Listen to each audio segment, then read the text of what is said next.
Hey everyone, it's Strange Michael. I hope you're doing well today. I have a review here for the fifth of the Indiana Jones films. And let me start off. First and foremost, I am not a big Indiana Jones fan. I'm just not. I never have been. It's kind of like Ghostbusters. I like Ghostbusters, but I've never been a die-hard fan. Matter of fact, my biggest affinity, I would say, for Indiana Jones is the Lego game. The first one. I haven't played the second one. I don't even own that one. I need to buy it. Anyway, so, Indiana Jones, my kind of history. I like... Probably the most would be Raiders of the Lost Ark. The Temple of Doom is okay. I like a lot of stuff in there. The third one, Last Crusade, pretty solid. I like it. The father and son stuff really kind of works with people like me and people my age because it's very common about father-son stories and whatever. I like that original trilogy. I saw Kingdom of the Crystal Skull one time in a 4-pack that I bought of those movies years ago and then eventually sold, and I despised it. That shit was horrible. And people say it's too outlandish, but I think, no, it's too sci-fi compared to 1, 2, and 3, which are more kind of Christological focused and whatever, biblically focused and whatever. 4 was weird. The whole alien thing was too much for me. Anyway, the fifth film here is called Indiana Jones and the Dial of Destiny. And everything from the trailers to the title told me this thing was going to be a giant-ass flaming piece of shit, mainly because it's put out by Disney, but I was hoping James Mangold could do something really special here. This is the guy that brought us Ford v Ferrari. This has the two writers that worked on Ford v Ferrari coming back here writing it with Mangold, and another guy who did screenplays like Jurassic Park. I think he did some script revisions for Spider-Man 2, named David Cope. These guys had an incredible team. They could have put something really great together. And this is more than likely going to be the final Indiana Jones movie we ever get. Nobody wanted an elderly Indiana Jones with Harrison Ford. And it's kind of sad to see him in this film. The movie starts off with a cold open prologue thing from back in the day, around the time I assume that like Raiders and Temple were taking place and whatever. And that stuff was great, if I'm being honest with you. The first, 20 minutes of the film, out of this 2-hour and 35-minute long runtime, Jesus, you didn't need that. It's slow as shit. The movie drags its feet all the time because of that, like every movie basically in 2023 that I've talked about recently. But in the first 20 minutes, where it was Indiana Jones saving his friend, a whole train sequence, the villain being basically introduced as Mads Mikkelsen, who I love deeply from, Valhalla Rising and Hannibal and all kinds of shit that he's been in. What else could you name him? Casino Royale, the dude's incredible. And being the main villain, I expected a lot out of him and really didn't get much out of him, by the way. But the whole intro, the first 20 minutes of the film were awesome. I loved it.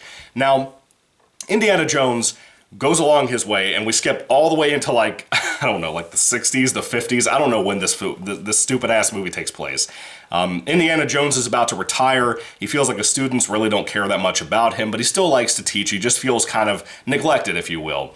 He and Marion, after part 4, went their opposite ways. Mutt is apparently dead. Yeah, Shia LaBeouf was just killed completely in the series. That's not a big spoiler, but it is brought up in the movie.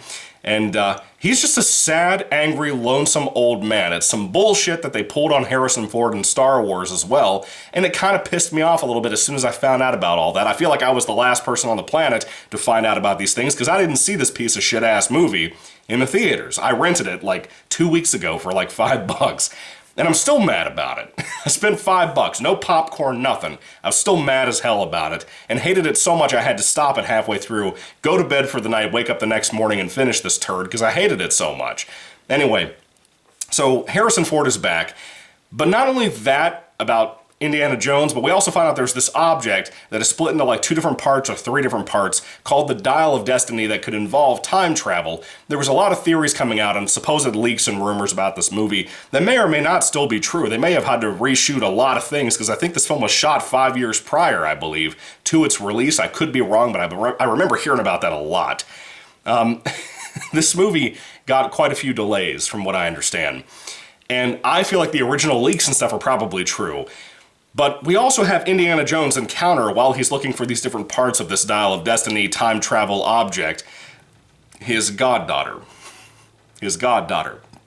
Played by Phoebe Waller-Bridge, who I cannot fucking stand. I can't stand this chick. She's one of those females that Hollywood is determined, or just I guess one of those people in general, that Hollywood is determined for about a 5-year span, they're going to push this person into every project they put out from a big studio for some reason, and nobody knows why. Taylor Lautner was one of those.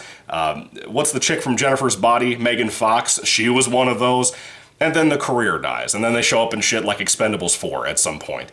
Phoebe Waller-Bridge is so obnoxious. She's not a good actress. She's not good here even. You'd think being Indiana Jones' goddaughter that she would be good. There's not as much banter in the sense of her telling Indy how stupid he is, or how incompetent he is, or how unmanly he is. There's not a whole lot of that kind of thing in this obnoxious way that every modern film decides to do, especially from Disney's release label. But it's still filled with too much Phoebe Waller-Bridge and too little Harrison Ford Indiana Jones like we actually want. They're both on the screen pretty much all the time, but does Indiana Jones have the spotlight the majority of the time like he should, like the title would say? No. No, he doesn't, and it's a bummer, man. For somebody like me who's not even a big Indiana Jones fan, I would be the one to tell you it's not that the original films are fun because of Short Round, even though he's fun. It's not because of Marion, even though she's fun. It's not because of the action set pieces, because they're fun. It's because of Harrison Ford as Indiana Jones. He's irreplaceable, he's great, and I love him deeply despite his feelings towards fans and the franchises and the IPs he's a part of. Harrison Ford does these films for money. That's all he ever cares about, and I don't mind him. I don't blame him for that. You know, take your skills, make money. The Joker told us that back in 2008. It's more of when you team up Indiana Jones with somebody like Phoebe Waller-Bridge, and then also this other kid who's a knockoff Short Round from a different country, who's like a pickpocket and like a hardcore pilot and shit. I just didn't like anything about the film. I didn't like the Dial of Destiny. I thought it looked like shit. I'd rather have Kingdom of the Crystal Skull, to be honest with you, than to sit through this ever again. I never want to see this piece of shit ever again, which is what convinced me not to even ever take the chance of not reviewing it and getting it out of the way for the 2023 films, because I despised it so deeply. This movie is horrible, and it's amazing that James Mangold, of all people, is the one who made this. The guy who made Ford v Ferrari, Logan, The Wolverine, which is my favorite Wolverine film. The dude is a genius when it comes to filmmaking. He made Copland with Sylvester Stallone, for God's sake. The dude has an incredible eye for directing. His camera work and everything feels so... It feels like it's not James Mangold. It doesn't feel like he had the free reign he had with, like, Logan, despite my feelings about Logan. Not a big fan of it, to be honest with you. It's amazing to me how it doesn't even feel like a Mangold movie, whether it be in the writing, the dialogue, the choppiness of all of the editing and the scenes and everything, or just feel like messy all of the time. It doesn't feel like a Mangold movie.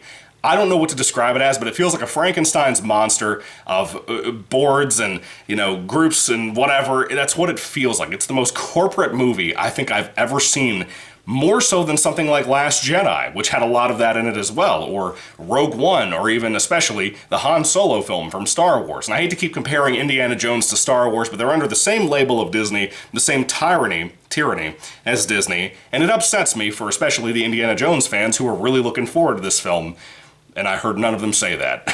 You know, the film is not beautiful in its cinematography. Everything has that piss yellow filter from the 2007-2008 Transformers era, or Michael Bay era even. It's not as good as it should have been. It's a bummer. If this is going to be the final Indiana Jones film, this is the newest deep cut and stab in the heart that Disney could have ever offered us. I don't believe that there will ever be another Indiana Jones film with Harrison Ford. I really don't. And it's a shame, again, for the fans, for Ford, for everybody, for Indy's legacy, to have this be the situation. Hopefully this new video game coming out will be better. I doubt it, because gaming is horrible now too, just like movies, but this film was a special kind of horrible.